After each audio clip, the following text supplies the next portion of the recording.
जागतिक पर्यावरण दिन लोणी काळभोरमध्ये झाला उत्साहात साजरा. योगेश काळभोर, शिर्डी प्रतिनिधी. जागतिक पर्यावरण दिनानिमित्त ग्रीन फाउंडेशन महाराष्ट्र राज्याच्या वतीने लोणी काळभोर रामदरा परिसरामध्ये वृक्षारोपण कार्यक्रमाचे आयोजन करण्यात आले होते. गेल्या 10 वर्षांपासून ग्रीन फाउंडेशन वृक्षाचा वाढदिवस साजरा करत आहे. यावर्षी शेणखत, लिंबोणी खत, कंपोस्ट खत, गांडूळ खत यापासून केक बनवण्यात आला व उपस्थित मान्यवरांच्या हस्ते केक कापून झाडांना देण्यात आला.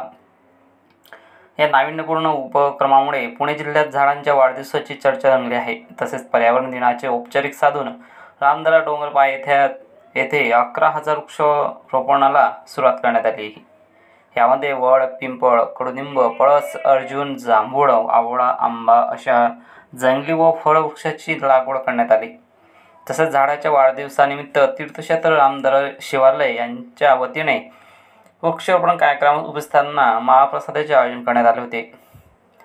पर्यावरण दिनानिमित्त पुढीलपैकी कार्यक्रमाचे आयोजन करण्यात आले होते.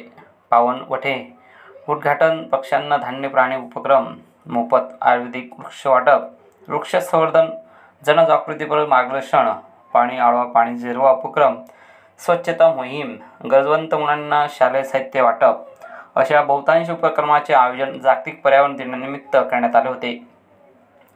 यावेळी कार्यक्रमाच्या अध्यक्षस्थानी यशवंत सहकार साखर कारखान्याचे विद्यमान संचालक योगेश काळभोर व रामकृषी रासायनिक कंपनी पांडेसाहेब शर्मा साहेब उपस्थित होते.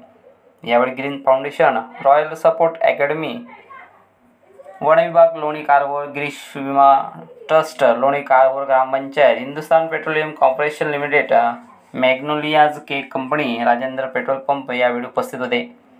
यंदा उन्हाळ्यात तापमान 45 ओलांडण्याच्या मार्गावर झुकू लागले. पाऊस वेळेवर पडत नाही. वैश्विक तापमानाची समस्या भेडसावत आहे. वृक्ष लागवड आणि वृक्ष संवर्धन काळाची गरज आहे.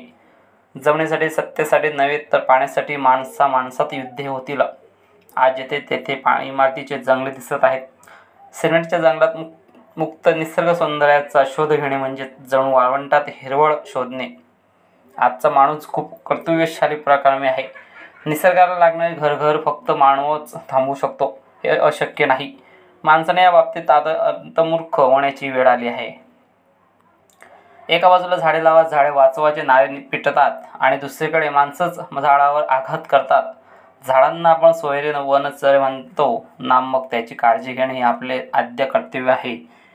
पशुपक्षी, प्राणी, वन यांचं संरक्षण संवर्धन करून आपल्याच बांधवांना वाचवायचे असे प्रतिपादन योगेश काळभोर यांनी केले.